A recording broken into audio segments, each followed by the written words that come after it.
Hello subscriber. It's our day 333 and today is September 1 and it's Friday. Ayan, dito naman tayo sa ating construction site. Dito yan sa South Spring Villas, Bukal, Calamba, Laguna. Ayan, update tayo ng ating construction dito sa ating resort sa Bongaville. Ayan, medyo ito pa rin. Kahapon na binalag ko na mapatag na yung ating parking area dito para dun sa ano. Tapos lagyan na natin ng fences yan pag tapos siguro para hindi na rin tambakan ng mga ibang basura. Ayan. So, dalawa yung wala namin tao ngayon. Saka yung isang tao din namin. Medyo si Nelson medyo wala na. Ewan ko bakit nagsabi siya na din raw siya babalik. Ayan. Ay, naiwanan pa ni Boss Jeep yung ilaw namin sa terrace. Nakabukas.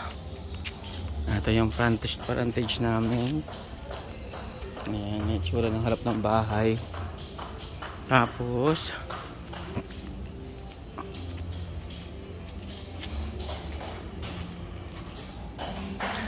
ayan, si Boss Jeep bumili pa ng ibang materialis natin doon sa hardware ngayon. Kasi medyo, tapos galing kaming Wilcon kanina.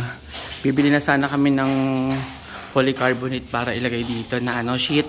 Kaso wala silang available na solid na plastic. Ang meron sila yung double twin, para siyang karton. Hindi ko type yung gano'n kasi pumapasok yung tubig dun sa loob nun, o kaya nagmo-moist doon, o kaya doon nagkakaroon ng parang lumot-lumot. So ayoko nun. Gusto ko parehas din nito. Saka so mangyayari, mukhang o-order uli ako doon sa pinaguna ko nito. Pero gusto sana ni Boss Jeff yung may kulay daw na may pagka-dark ng brown na konti. So pero clear pa rin naman siya. Ayun. Tapos ito nga aming hagdanan. Ito nga mukhang papatanggal natin uli siguro. Kasi nga medyo hindi ko siya type. Pero bahala na kung kung sakali. Ibang wire lang gagamitin ko dyan. Ibang ilaw na lang. Ito tayo isang piraso pa naman nabibili ko na LED light dyan. Medyo mahal nga yun. At least mapapalitan ko na lang ng simple. Parang simple na lang ilagay natin dyan. O ayan, so ngayon nakafocus kami ngayon dito sa binabaon nila yung mga electrical yung sa pole, sa ilaw. Ayan. Ito na kasi yung last project namin, saka ito. Pag ito na pinturahan na rin, saka natapos na ispatin, saka ito, natataping na namin. Medyo okay na kami. Saka yun na lang, pump room. Natin yung sa pump room dito.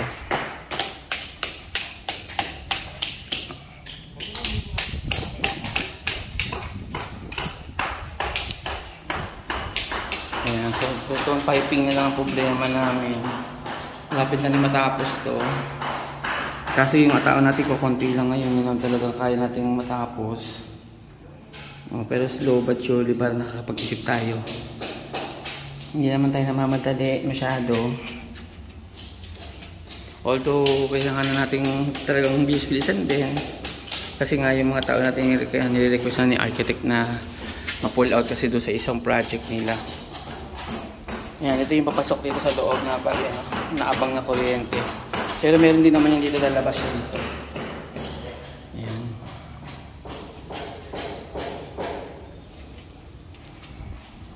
Ano ba dong? Si Badong. Ayan. Ilan ang tao natin ngayon? Ito lang o isa. 2, 3, 4, 5 lang ang tao natin. Si tatay natitik-tik na rin Sabi ko baka ma-stroke. Kaya daw. Tumulong na siya magtik-tik para mabilis. Ayan.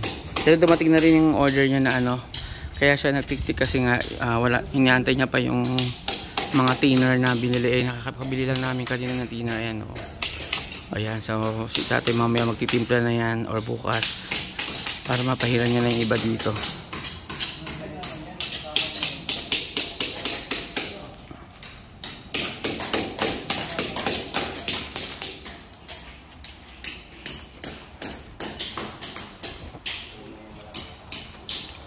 Yan, ang tinitik-tik nila yung pagdadaanan nitong pa-fountain natin. Yan, para medyo malalim, maibaon siya. Saka yung electrical natin medyo malalim ng konti. Ayan. Yun nga lang yung ating junction box, kulay puti kasi yun. Ayun, sample natin yung junction box dito. Ito yung skimmer natin, ikakabit nila. Ayan o. Diyan pumapasok yung mga lumulutang mga dahon-dahon. Ayan. Tapos meron siyang basket sa loob para sa filter. Ayan. Tapos dito yung outlet niya para mabuksan siya. Ayan, ito yung babaon dun sa ginagawa ni Kuya Jerry doon. Ayan, ito is yung skimmer. Ayan. Yung nag-leak dito nagawa ng wrapping contractor namin ito. Hindi niya nalagyan na seal na mabuti. Tapos ito pang dulo nito, hindi naman niya na waterproofing yung ilalim o kaya na i-sealed. Pupunta din sa ilalim nito yung tubig. Kaya kung nag-leak doon, yan yung nangyayari noon. Pero yung junction, hindi ko makikita dito yung sample ng junction nila na pinitik-tik nila. Ayun yung kay Kuya Jerry pala ito.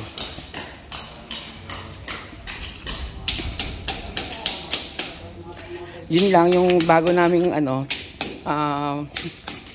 topping, para siya mga pebbles. Hindi siya pure na white. So ito na magiging itsura namin. Makikita yung takip nito kulay puti. So makakikita. Pero kung Kuya Jerry, kung sakali ba, di ba makikita sa ibabaw to? Eh kung medyo lubog na konti, kaya tapos lagyan natin ng topping na na semento ng yung yung ginagawa mong manhole para matakpan, pwede kaya yun? Kaya o mababarag lang. O di ba nakalubog yan, tapos magka-topping tayo dito, di ba? Tapos para hindi makita yung takip niya, kung gagawa tayo ng manhole na semento na bilog din, hulmahan mo na lang. Kaso baka mabarag. O pero kung baga natatanggal-tanggal yun para mabuksan to, di ba? Natatanggal din yun. Maluwag lang siya. Hindi kaya paglaruan ng mga bata rin yun. So, galaw-galaw yun. Oo, maluwag yun, di ba? So, baka gawin nilang, pamato, tawag doon. Pamato ba tawag doon? Oo, paglaruan nila, no? Tatanggal-tanggal din yun. Oo. Yun nga lang, ito, kita yung puti niya sa ibabaw. Eh, di ba yung kulay ng pebbles natin, may mga may dark na. Litaw na litaw yan, no? Litaw-litaw. Alis kapantay lang tayo ng pebbles dito. Oh, so kailangan natin gandahan na. So makikita square, hindi bela bilog. Square na makikita dyan, no? Kasi makikita rin to, no? So dito level mo bala. Dito lang. So kailangan igitna mo talaga kasi kitang-kita siya. Kailangan maganda yung mo Kuya Jerry, ha. Pagkagitna mo. Kasi kitang-kita. So magiging design na talaga siya. Kasi kung lalagyan naman namin ilulubog namin ng konti, lalagyan namin ng parang manhole na takip. Baka either mabarag, mabasag siya o kaya. Pero kung pwede naman yung huhulmayin sa bilog na sa bilog na PVC, no? O kaya yung PVC na mismo yung cover niya, no? O di natatanggalin, no? Para na ikot-ikuti mo na lang para sumakto. Kaso yun nga lang, maglalaruan. Yun nga, kaya lang paglalaruan pagkaano. Oo nga, saka magiging manipis yun, di ba? Huwag na nga, sige nga, palabasin na lang natin. Pero malaki kung sakali, wala tayong. Pero asa itong D4 dito, no? Sakop to lahat ng boot, no? Pasok sa D4. Pasok ko yung 4. Try gawin kaya natin kay Jerry, bahala na. Yeah, pag na lang siya, tapos talagyan mo ng D4 sa ibabaw na topping. Oo. So sa umpisa, iwasan mo muna para maganong-ganon mo, hulmahin mo. Tapos puputol ka ng D4 na na ring, magawa ka ng ring, doon mo itatapping. Sasabay mo na siya sa dito. Sa pebbles na lang siya. O tatakpan na natin, no? O sige, takpan na. Sabihin lulubog mo na konti. Lulubog na lang konti siya. Oo. Alagyan na lang natin ng alambre na support yung ring para hindi mabarag, no? Pwede naman sir. Kahit yung pag nagpating ka doon, may support siya ng mga alambre na ba sa loob, no? Kahit yung screen. Screen? Mayroon pa tayong screen? Yung kahit yung sa binistay lang sir. Oo nga, no? Bibilogin lang din. O, na natin. O sige, takpan na natin. As in, laki, parang kitang mawawala yun din sa itsura ng mo. Oo nga, yun na lang. O, sige. Oo. Tapos madali masundot. Tapos hindi natin tatanggalin na yung ring na PVC. Kasama niya na doon sa kasama na siya para siya pamato. Malaking makapal na O, yun na lang. Yun na final namin para maganda tignan. Kasi pangit nga siya, kitang-kita, So, di 4 na yung size namin na itatakip namin. O, yan.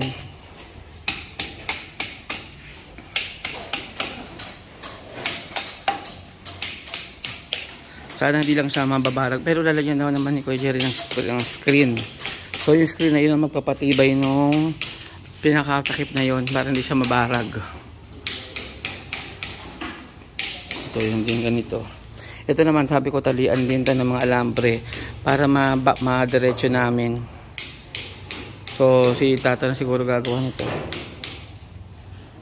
Tang, pasuy. Pagka, di ba, ipapainal mo na ito ng kabit? Ikaw ba magpapainal ng kabit nito? Pag ikaw? Kami na po lakad. O, para madiretso mo siya, lagyan mo ng pakuan mo ng yun. Tapos ilagyan mo ng alambre para mapihit mo siya na diretso, no? Concrete po, kapukan. Oo, tapos alambre pang banatin mo. Nyari dito, para hilain mo siya ng alambre gano'n, no?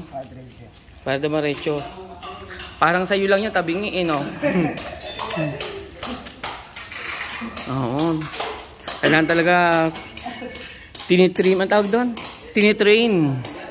Para dumiretso ang direksyon. Ay, pangit yung angulo dito. May nakikita akong bulok na itlog. Hindi pala pwede dito. Pangit yung angulo dito. Ayan, o. Nakikita ko yung bulok na itlog. Layo tayo, layo. Ayan.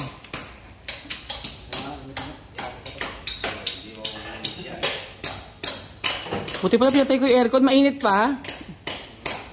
Boy, mainit pa yung aircon? Ay, hindi siya umiinit.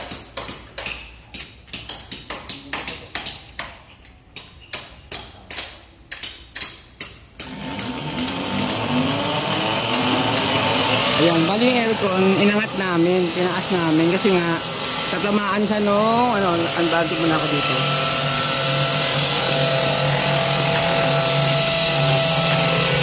Ayan. Tatamaan kasi siya ng gagawin namin bubong ng canopy. So para continuous yung bubong namin, hindi na kami puputol dito na bababa pa. Inangat na namin yung aircon pataas. Tapos magtira lang sila ng konti. Pero kung kailangan pang iangat pa uli siya para mas angat lang talaga, we go. Para lang walang sagabal. Ayan, si tatay, Tay, kaya pa talaga tayo, ha? So bakit malamig yung panahon, walang heat stroke, no? Takot ako kay tatay kasi nagtik-tik bigla, Mas malakas ang effort ng energy dyan,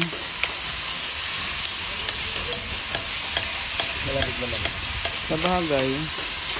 May napanood ako sa YouTube na kaya daw tumatagal yung buhay na matatanda doon kasi lagi daw silang gumagalaw pa.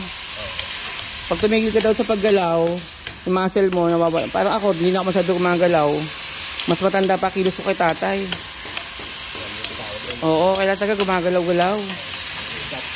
Oo. Yung iba kahit taga gardening link, tapos yung bahay nila nasa uphill pa. Diba? Kaya at mga edad doon sa mga lugar na yun, nasa 100 plus sa mga edad O, si tatay ito, pag tuloy-tuloy lang gawa nito, abot pa itong mga 150. Yung sa tatay ngayon, 60 plus na siya.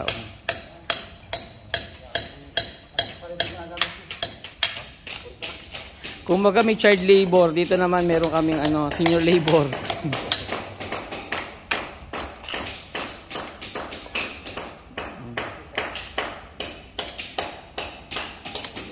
Kaya para kasi ang purpose siya para malatag namin na maayos tong mga wiring saka yung wiring saka yung mga pa-shower effect namin. Sana maging maganda yung effect niyan. Ang magpapaganda siguro diyan yung pambutas namin. Dapat pinakamaliit na pambutas ang gagamitin. Kasi pag malaki, itsura niya magiging parang pataas lang yung talsik niya.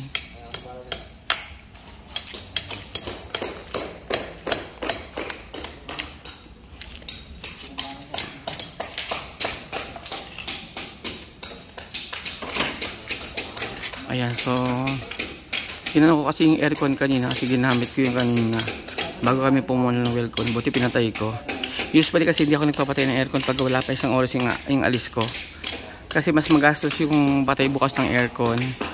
Nag-ano siya uli, nag-uumpisa uli siyang generate ng lamig sa loob. So mas maganda yung aircon talaga, lalo na yung mga inverter na hindi pinapatay. Kung kaya mong mag 24/7, mas maganda.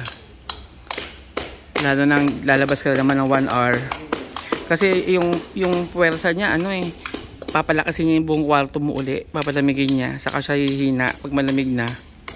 Eh kung maramdaman niya may ano, wala nang lamig, aandar na naman yung malakas na makina niya. Ano, yun yung nagpapagasa sa kuryente.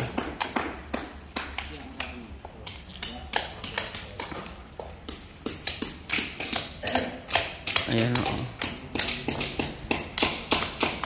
Patapos sinabutoy dyan siguro. Ito pa pala yung next project pala. O maglalagay pa kami ng welding doon sa ibaba ng ano, ng view deck. Tapos ano, polycarbonate uli. So ibig sabihin, dadamihan ko pala yung polycarbonate ko na. Meron pa kasi ako ilalagay din doon. Diyan sa ibabaw niyan. Naku, madami pa pala. Papasukat ko na rin kayo kay KJ yan. Mara isang orderan ko na lang yung ano. Hindi, pwede naman second batch pala yan. Yan o. Saka yung nilagay natin na ano, hindi naman sa gabal.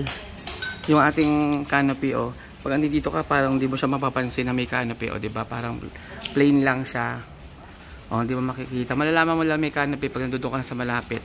Pero dito sa malayo, hindi mo mapapansin. Lalo na kung pipinturahan na tatay ng kulay, ano yan, ng ganitong kulay, yung dark, ng ating dark gray.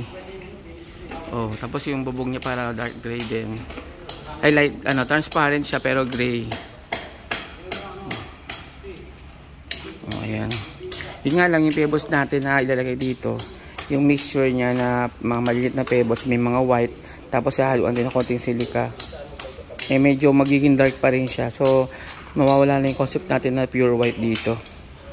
Pero at least ano na siya, mas madali na siyang hugasan. Kasi itong style na to kasi, hindi ko lang alam baka dahil natapos ng maaga to, kaya or yung finishing niya hindi maganda. Yan, may bako-bako talaga. So hindi natin alam kung yung problema yung finishing or natrasikan siya ng semento o kung ano man, hindi ko alam. So ayoko naman magbaka sakali na ulitin tong ganito. So mas mabuti na tapalan namin na uli ng pebble siya. Total uulitin din naman namin. Ayun. Tapos naka-order na rin ako ng mga LED lights na pailaw dito sa gilid.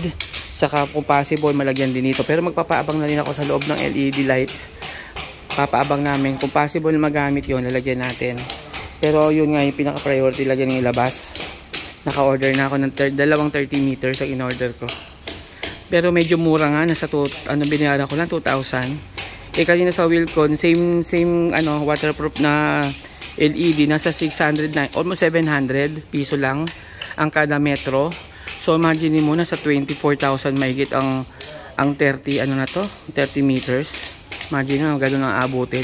Eh binili ko sa Lazada 2,000 lang. So medyo nag-alala ko ng konti kung overpricing ba si Wilcon or talagang na-fake ako. So tingnan natin, nalaman ko na pag dumating na yung Lazada ko. Bali 60 meters yung na-expect ko. Worth 4,000 lang yung binayaran natin. Sana naman totoo. Kasi nakita ko naman yung mga na-receive ng mga customers to. Tama naman. Or talagang mahal talaga sa Wilcon. Same specs, pati yung sizes ng LED. Mga 50 by 50 yung order ko. So 50 mm yung by 50 mm yung sukat ng mga LED. Tapos ano ba yun? IP proof 65 ba yun? Para sa waterproof. So pare-pares lang yung specs niya. Ayan. Sabi ko sa kanila nung una, pwede naman nila putulin yung PVC para kasi yan yung urinal ng ng CR ng lalaki. Pero kung kaya naman nila ma-drill, sige, gawa na lang putol-putol. Dinaan na lang nila sa ilalim siguro yung pinaka-brace ng aircon. O kaya baka tinapyasan nila ng konti kasi naka-angle bar yung gamit dyan eh. Parang industrial type yung ginamit na bracket dyan. Yung may butas-butas. Ayan, may butas-butas siya sa gilid. Basta yung parang ina-assemble ginagawang cabinet. Yun yung niya ginamit dyan. Ayan, so medyo ito na lang yung update natin ngayon kasi siyempre kulang pa yung taon natin. So tanong ako kay Foreman Jerry kung magdadagdag pa kami kasi nga nawala si Nelson. Sabi naman niya mukhang kakayanin naman daw nila Kasi kung konti naman to halos yung gagawin. So at least win-win kami. Hindi na ako lalaki yung expenses natin masyado. Ma-maximize natin yung tao.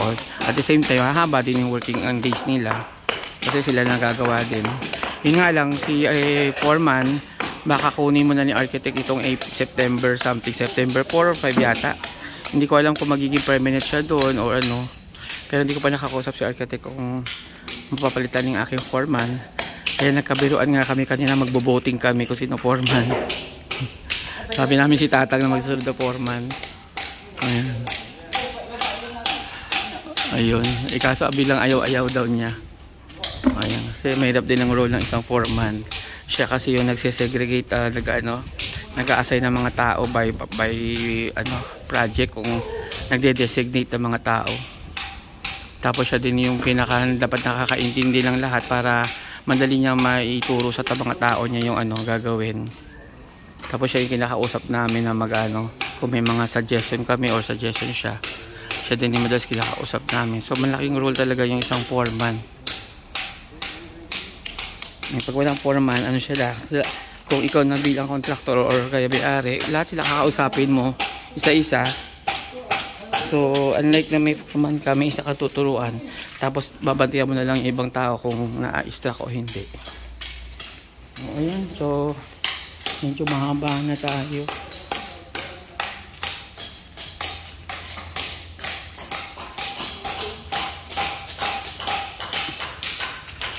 Ayan, so yung electrician naman natin, baka sabi niya babalik naman siya itong Sabado-Linggo, sana naman, kasi nga marami pa nga siyang hindi natatapos dito. Yan, silipin natin yung kanyang gawa dito.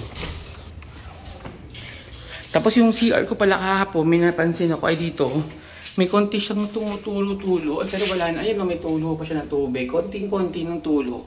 So ibig sabihin may something na nangyayari dito sa dingding na to na pumupunta dito. So ibig sabihin may leak pa talaga yung dingding. Pero doon sa CR, may nakita din ako na pumasok doon sa tiles na galing doon sa kabilang pader. So kailangan talaga namin mag-waterproofing doon sa side nitong tiny house. Itong dingding na to sa side na to pataas. Yung waterproofing na gamitin ko siguro doon yung icot na yung pang outdoor na yung parang rubberize. O yan, baka yun ang gagamitin ko.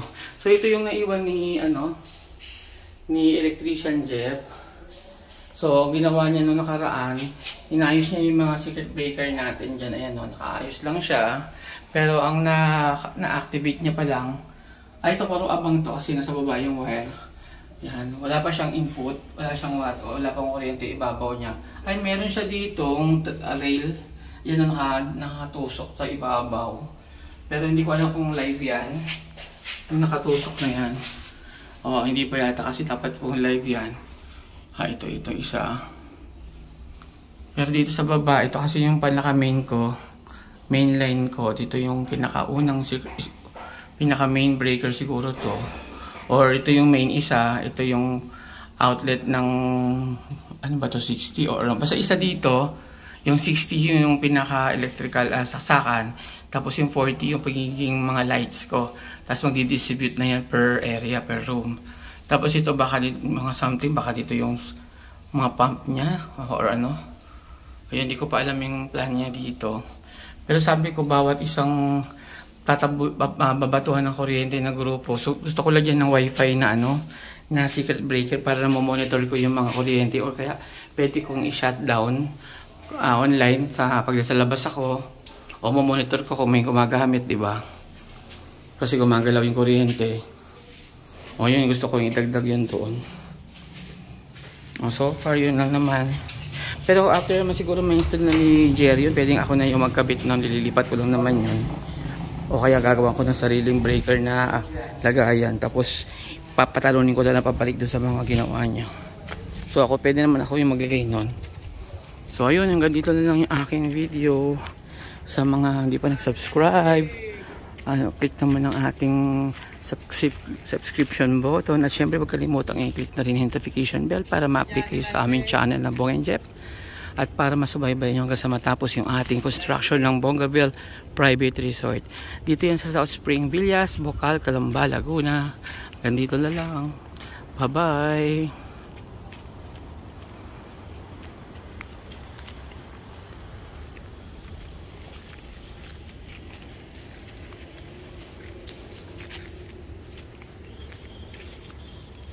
May macho. Oh.